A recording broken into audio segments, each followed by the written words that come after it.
Mereka ngebungkus tubuhnya dengan beton untuk menguburnya di dalam sebuah drum beton.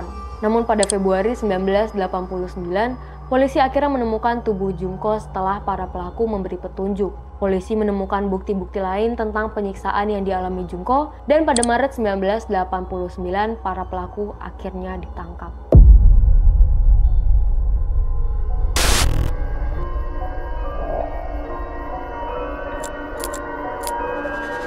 Tiga kepala terpenggal lainnya di seluruh apartemen dan banyak rumah dan menemukan istri serta putrinya yang sudah tewas tersebut berawal dari terciumnya bau busuk yang kutuk. Di antaranya adalah waktu pertama kali syuting. Aku mati dan pembunuhan yang tertulis di dinding.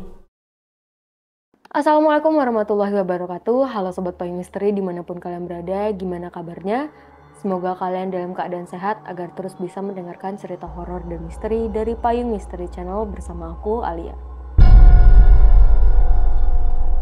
Kasus Junko Furuta adalah salah satu tragedi yang paling mengerikan yang pernah terjadi di Jepang. Junko Furuta adalah seorang remaja berusia 16 tahun yang diculik, disiksa, dan dibunuh secara kejam oleh kelompok remaja pada tahun 1988. Kasus ini mencuri perhatian dunia karena tingkat kekejaman yang dialami oleh Junko selama lebih dari 40 hari. Jadi gini ceritanya. Junko Furuta itu lahir pada tanggal 18 Januari 1972 dan dia adalah siswi kelas 11 di sekolah menengah atas di prefektur Saitama, Jepang.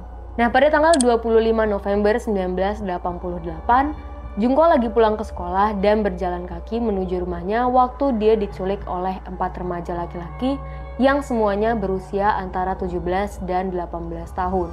Nah, para pelakunya adalah Hiroshi Miyano, pemimpin kelompok atau pelaku utama, Joi Ueno, salah satu pelaku utama, Yasushi Watanabe, salah satu pelaku lainnya, dan Tomohiro Kato, anggota kelompok. Jadi gini cerita awalnya, Junko Furuta diculik oleh Hiroshi Miyano dan teman-temannya di sekitar daerah Ayase, Tokyo, waktu dia lagi dalam perjalanan pulang dari sekolahnya pada 25 November 1988. Nah, FYI, Miyano ini memiliki catatan kriminal. Nah, dia itu tahu Junko karena mereka itu tinggal di daerah yang sama, alias mereka itu rumahnya deketan. Nah, waktu diculik, Junko itu dibawa ke sebuah rumah kosong yang digunakan oleh para pelaku di Katsushika, Tokyo, di mana dia bakal ngalamin penyiksaan yang sangat brutal selama lebih dari 40 hari. Sejak saat itu, Junko diperlakukan dengan kekejaman yang gak bisa dibayangin. Para pelaku ngelakuin penyiksaan fisik, mental, dan seksual terhadap Junko. Junko oleh para pelaku yang gak cuma dilakukan oleh satu orang, tetapi juga beberapa pelaku secara bergiliran. Kejahatan seksual ini berlangsung selama berhari-hari. Selain Junko juga dipukuli secara brutal, digigit, dan dibakar dengan rokok. Para pelaku juga mempermalukan Junko dengan memaksanya melakukan tindakan yang merendahkan martabatnya. Dia dipaksa makan kotoran dan minum urin. Pada beberapa kesempatan, Junko dipukuli sampai kehilangan kesadaran. Para pelaku seringkali menggantung Junko di langit-langit dengan tangan terikat, membiarkannya terbaring tanpa makanan atau minuman untuk waktu yang lama. Pada beberapa kesempatan, mereka juga menggunakan alat buat menyiksa Junko, termasuk memukulinya dengan tongkat besi, meredamnya di dalam air dingin, dan membakarnya dengan korek api. Walaupun Junko berusaha buat melarikan diri beberapa kali, tapi para pelaku itu selalu aja berhasil buat nangkap dia lagi, dan mereka bakal memberikan siksaan atau hukuman yang lebih parah. Para pelaku juga nggak memberikan pertolongan medis kepada Junko walaupun dia menderita luka yang sangat serius akibat kekerasan yang dialaminya. Setelah lebih dari 40 hari mengalami penyiksaan yang sangat-sangat kejam, Junko akhirnya meninggal pada 4 Januari 1989.